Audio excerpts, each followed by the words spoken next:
अशांति शांति प्रशांति भाग 8। कुछ लोग रजोगुण के कारण शांत होते हैं। ये स्वयं बहुत व्यस्त रहने के अभ्यस्त होते हैं। वहाँ तक तो फिर भी ठीक है, लेकिन जब इन्हें दूसरों को शांत देखकर गुस्सा आने लगता है या फिर वे दूसरों को सुधारने के चक्कर में पड़ जाते हैं तो बहुत ही मुश्किल है। एक बार हम बद्रीनाथ की यात्रा में जा रहे थे। जोशीमठ में ट्रैफिक जाम के कारण बस रुक गई तो हम बस से उतरकर पहाड़ों के सुंदर नज़ारे देखने लगे। मेरे साथ एक एनआरआई था। वह भी मेरे साथ उतरा तो सही, लेकिन बेचारा पहाड़ों की सुंदरता नहीं देख पा रहा था। पहाड़ों पर ढलान में कोई गाड़ी खड़ी करनी होती तो गाड़ी वाला पहिए के पास एक पत्थर लगा देता। फिर जब चलना होता तो पत्थर की फिक्र कौन करे। सामान्यतः वह पत्थर सड़क पर वहीं पड़ा रहता। उस व्यक्ति की नज़र ऐसे ही एक पत्थर पर टिक गई और हट ही नहीं रही थी।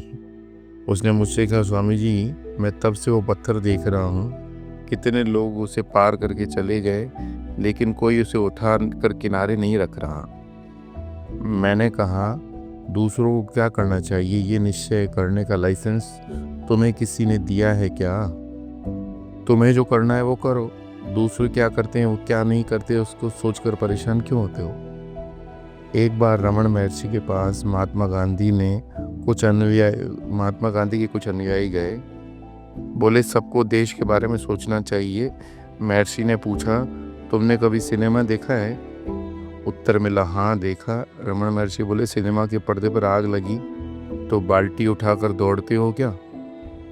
जब हम इस स्थूल जगत को सत्य मानकर उसको सुधारने का प्रयत्न करते रहेंगे, हमें अशांति ही मिलेगी। फिर भी ये जगत जैसा है वैसा ही बना रहेगा। लेकिन रजोगुण का बंधन है ही ऐसा। व्यक्ति स्वयं भी व्यस्त रहना चाहता है और दूसरों को भी व्यस्त देखना चाहता है। जो अपनी सारी नींद जवानी में पूरी कर चुके हैं, वे वृद्ध स्वयं जल्दी उठ जाते हैं और फिर बच्चों को 9 बजे तक बिस्तर में पड़ा देखते हैं तो गुस्सा करते हैं। इनको कितनी नींद आती है, भगवान जाने इस नई पीढ़ी का क्या होगा। अरे महाराज, जो आपका हुआ है वही होगा। हाँ, इस प्रकार तमो रजो गुण की स्थिति तो हो गई अशांति की। इनसे निकलकर सत्वगुण की स्थिति है शांति की। लेकिन यह सत्वगुण में भी सापेक्षिक शांति ही दे सकता है। इसके बाद ये भी हमें बंधन में डाल देता है। सत्व गुणी व्यक्ति सोचने लगता है कि मैं बड़ा अनुशासित हूँ, मैं सुबह देर से नहीं उठता, रोज योगाभ्यास करता हूँ, मैं एकदम संतुलित भोजन करता हूँ इत्यादि। ऐसे लोग अच्छा काम करते हैं, इसमें कोई शक नहीं। लेकिन फिर उन्हें अपनी अच्छाई पर इतना गुमान हो जाता है कि वे दूसरों को बुरा कहने में कभी कुछ जरा भी हिचकिचाते नहीं हैं। इस प्रकार वे अच्छाई के बंधन में पड़कर अशांत हो जाते हैं। यदि तमो रजो को हम लोहे की जंजीर माने तो सत्वगुण को सोने की जंजीर कह सकते हैं, लेकिन बांध कर तो वो भी रखती ही है। एक बार किसी घर में जाना हुआ। उनके घर एयर कंडीशन इतनी तेज आवाज़ कर रहा था, मैं जाते ही घबरा गया। लेकिन वो लोग अभ्यस्त थे, इसलिए उन्हें पता ही नहीं था एयर कंडीशन इतनी ज़ोर से आवाज़ करता है। मेरे कहने के बाद उन्होंने बंद कर दिया। उन्हें समझ में आया कि कितनी शांति हो गई। इस प्रकार शांति और अशांति सापेक्षिक होती है। अशांति के अभाव को हम शांति समझने लगते हैं, शांति के अभाव को अशांति। जैसे दुख के अभाव को सुख कहते हैं और सुख के अभाव को दुख। तो दुख और सुख दोनों अस्तित्व एक दूसरे के अभाव पर अवलंबित हैं। इनका अपना वास्तविक यानी निरपेक्ष अस्तित्व नहीं है। शांति और अशांति दोनों की अभिव्यक्ति द्वंद्व के रूप में मन के स्तर पर होती है। जब हम मन के स्तर पर जिएंगे तब तक उनका द्वंद्व बना रहेगा। शांति अशांति एक दूसरे के विरोधी है, लेकिन अशांति की स्थिति इन दोनों से परे की अवस्था है। ये शांति या अशांति की विरोधी नहीं, ये सापेक्षिक भी नहीं है। ये एक निर्विरोध अस्तित्व है, यही हमारा स्वरूप है। इसे ही परमात्मा कहते हैं। इसी के को जय कृष्ण मूर्ति ऑब्जेक्ट लेस अवेयरनेस कहते हैं। जीवन की अशांति को हटाने के लिए शांति का आह्वान करना पड़ता है। शांति से परे जाने के लिए प्रशांति का आह्वान करना पड़ता है। जो व्यक्ति अपने जीवन में अशांति से हटकर शांति में आ गया, फिर शांति को त्याग कर प्रशांति में आ गया, वही दुनिया को प्राप्त वही परमात्मा को प्राप्त हुआ। इसलिए प्रशांति की ओर यात्रा करनी है तो पहले जीवन के तमोगुणी भाग को ठीक करें ताकि शांति के क्षेत्र में हमारा प्रवेश हो।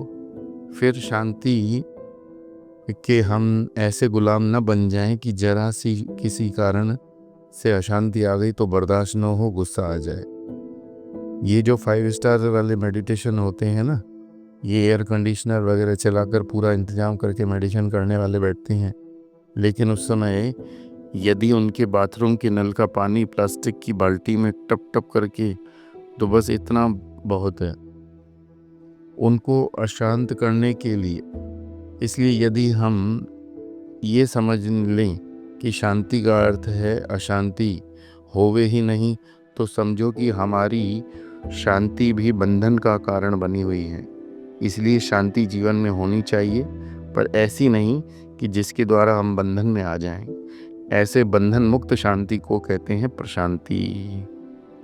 शांति अशांति दोनों से ऊपर उठकर इस स्थिति को प्राप्त करने के लिए हमें क्या करना होगा, यही हमारी वार्ता का मुख्य विषय है। सबसे पहली बात तो ये समझ लें कि इस जगत में के बारे में कितना भी और कैसा भी विचार करो, आपको शांति के अलावा अशांति के अलावा कुछ नहीं मिलने वाला। शास्त्रों में एक जगह बड़ा सुंदर विचार आता है, यदि कोई हमारी निंदा कर रहा है तो विचार करें कि वो हमारी निंदा किस चीज़ की कर रहा है, हमारी देह की, हमारे खाने की, या हमारे मन बुद्धि की। यदि वह इन सबकी निंदा कर रहा है तो वो ठीक ही कर रहा है, हमारा मित्र है, क्योंकि हम सभी को इन सब की निंदा ही करनी है। इसके विपरीत यदि वो हमारे स्वरूप की निंदा करता है तो वह स्वयं अपनी ही निंदा कर रहा है, क्योंकि स्वरूप की दृष्टि से तो वह और हम एक ही हैं। तात्पर्य यह हुआ कि अपने विचारों को ऐसा सुलझाएं कि इस जगत में किसी के द्वारा भी अच्छा बुरा कहने का हम प्रयत्न पर कोई प्रभाव न पड़े।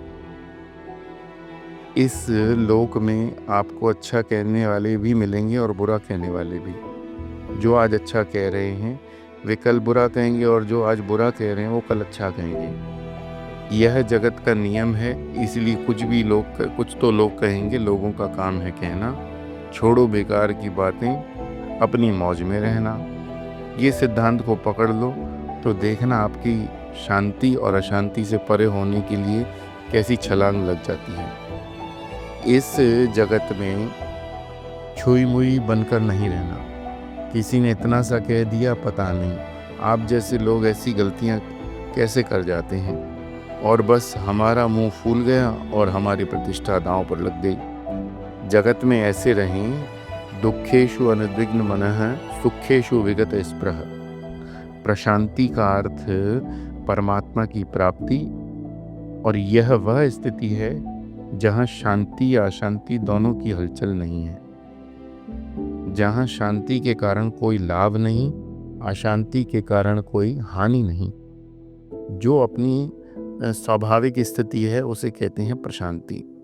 मुंडकोपनिषद में एक मंत्र आता है, विजानन विद्वान भवते नातिवादी। जिसने अपने स्वरूप को पहचान लिया वो अतिवादी नहीं होता, जीवन में किसी प्रकार का दुराग्रह नहीं करता। जहाँ जहाँ दुराग्रह है वहाँ वहाँ शांति बनाम अशांति और अशांति बनाम शांति का साम्राज्य चल रहा है। ये साम्राज्य से बाहर निकलना है तो मन की उपाधि से ऊपर उठना होगा, तब प्रशांति अपने आप आ जाएगी। मान लो मैं एक सज्जन के साथ बैठा हूँ, एक व्यक्ति आया और उस सज्जन को गाली दी। उन्होंने चुपचाप सुन ली, पलट कर कुछ नहीं बोले। फिर वो मेरे पास आया और मुझे गाली दी। हम ठहरे भगवान कृष्ण के भक्त, इसलिए मथुरा वृंदावन नियमित जाते रहते हैं और हमने वहाँ सीखा हुआ है कि कैसे गालियों के पूरे खानदान को सम्मिलित किया जा सकता है। हमने उस ज्ञान का सदुपयोग करते हुए उसे सूद समेत सारी गालियाँ वापस कर दी। अब आपसे निर्णय पूछा गया कि आपको कौन सा व्यक्ति अच्छा लगा, तो आप उस सज्जन को ही अच्छा बताएंगे जो ये कहता है कि उसने तो गाली देकर अपना मुंह खराब किया ही, मैं भी अपना मुंह क्यों खराब करूं। तात्पर्य यह है कि हम सबको प्रशांति की ही इच्छा होती है, न अशांति की न शांति की, क्योंकि प्रशांति ही हमारा वास्तविक स्वरूप है। प्रशांति को समझना है तो हमें आसक्ति को भी ठीक से समझना होगा। आसक्ति वह है जो आ सकती है, इसलिए जा भी सकती है। इस आसक्ति और जा सकती से परे जो अपना स्वरूप है उसे पहचाने। हमारी आंखें विभिन्न रूप से रंग देखती हैं, लेकिन वे किसी भी रूप रंग के प्रति आसक्त नहीं। एक बार हमने आंखें उठाई तो लाल रंग देखा, दोबारा उठाई तो पीला। हमारी आंखों ने जैसे ही दूसरा रंग देखा, पहले का तिरस्कार एक क्षण में कर दिया। उसके लिए हमें कोई साधना नहीं करनी पड़ी। यानी हमारी आंखों का स्वभाव है, रूप रंग देखती अवश्य हैं पर किसी में आसक्त नहीं होती। यही बात सभी इंद्रियों के साथ है। इंद्रियों की बात तो हमने समझ ली, लेकिन इससे ये लगने लगा कि आसक्ति हमारे मन का स्वभाव है, लेकिन मन की आसक्ति भी हमारी कल्पना ही है, सच्चाई नहीं। यदि हमारा मन किसी में आसक्त होता है तो किसी दूसरे विषय का चिंतन ही नहीं करता।